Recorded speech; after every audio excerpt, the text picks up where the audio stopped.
Howdy y'all, welcome to this Halloween edition of Dr. Islam's poop videos. Yes, in today's video, I'm gonna go over with you the scariest things I have seen in a colonoscopy. If you're wondering, hey, what does a poop doctor see that scares the living crap out of him? Well, you'll learn in this video, and I'm hoping to teach you a lesson from these scary things that I have seen. Guys, let's talk about poop.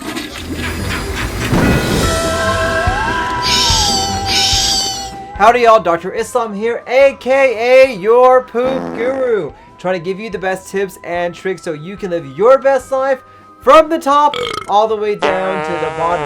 If you haven't already, don't forget to smash that like button, like, share, and subscribe. And if you haven't already, don't forget to subscribe to my channel and newsletter where you can get great tips and tricks coming to your inbox every single week. Now, as a GI doctor, you may not think he sees anything that's worrisome or scary, but I will tell you, there are some horror stories out there of things that I have seen on a colonoscopy that would blow your mind. I'm hoping in this Halloween themed video, I can impart some great lessons so you don't have a scary finding in your colonoscopy or in your scopes. So scary sighting number one, cufflinks found in a stomach.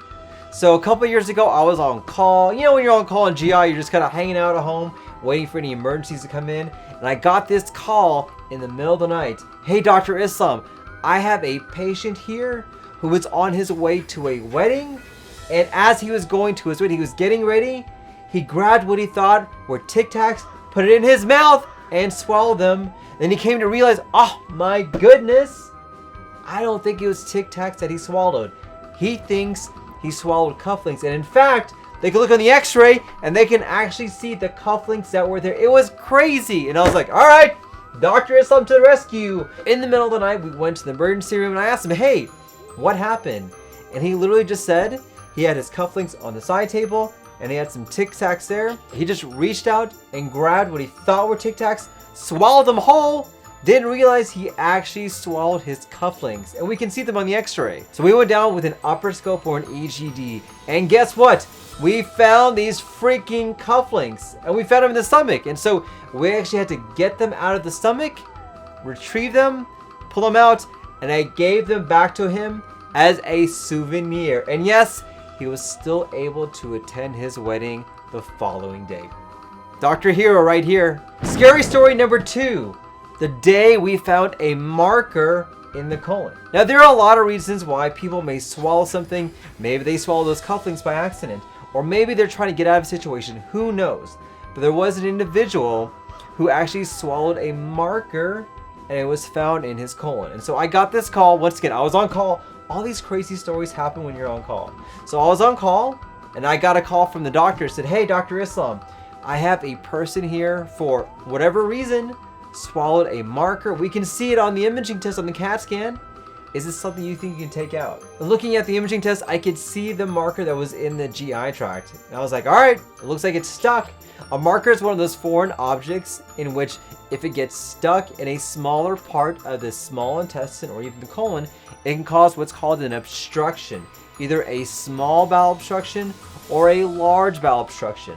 And with this, you get symptoms of nausea, vomiting, pain, upset stomach, and that obstruction is blocking things that are passing through.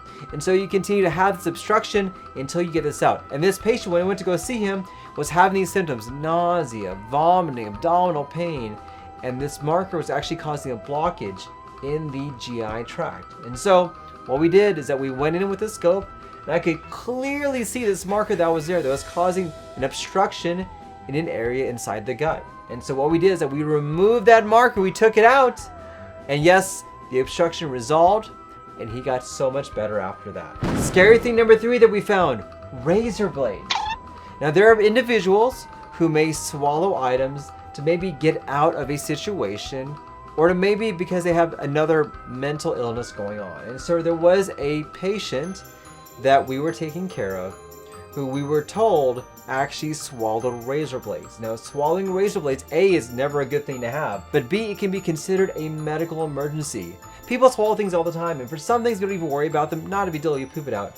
But razor blades or needles or things that have sharp ends on them, is what's considered a medical emergency because that sharp end can actually pierce the esophagus or the stomach to cause a hole in that area, and that hole can cause you to have what's called a perforation or a tear in the gut, and that is a medical and surgical emergency. So luckily for this patient, we did not see signs of a tear. We didn't see any signs of a tear on imaging tests, and also on physical exams. Sometimes you can notice if there's a concerning sign for air inside the abdomen, which should not be there. We didn't see that on this test. So we knew we had an opportunity to possibly remove those razor blades before it could tumble down further into the GI tract to cause that tear to occur. So we were able to go down into the GI tract. I could see that tear that's there.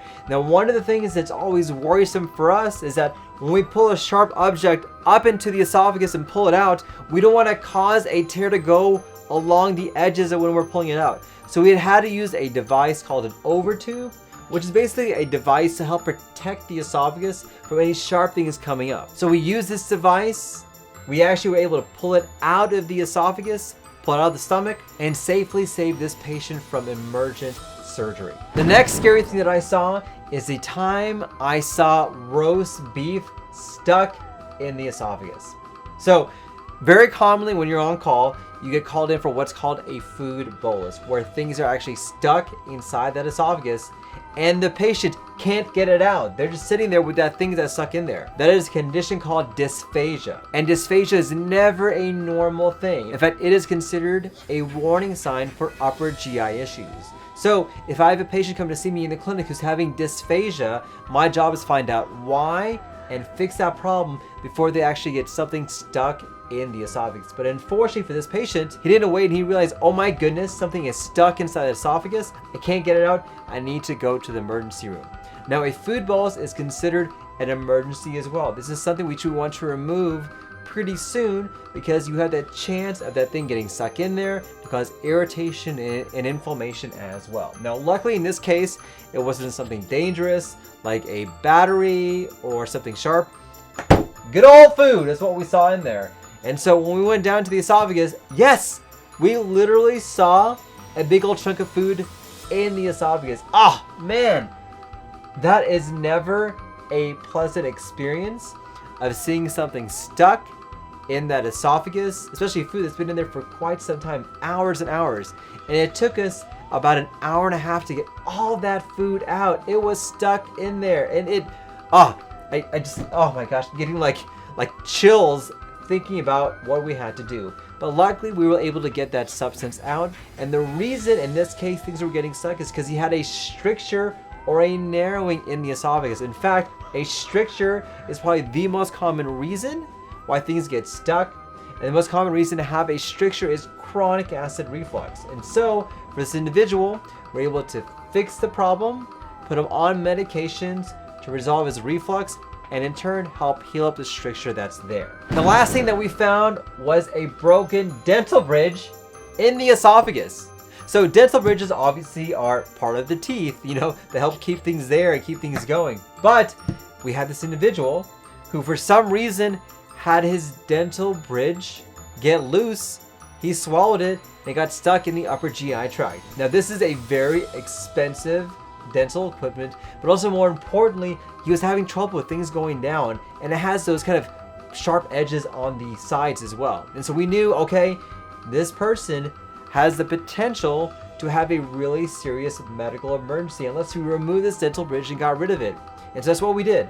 We went down with the scope. I was able to find this dental bridge, took it out safely so it didn't cause any problems, and I gave it back to him so he didn't have to worry about this. And I told him for sure, go see your dentist to get it fixed, because obviously something is wrong if you're having a dental bridge come undone. So these are some of the scariest things that I have seen whenever I've done procedures on patients.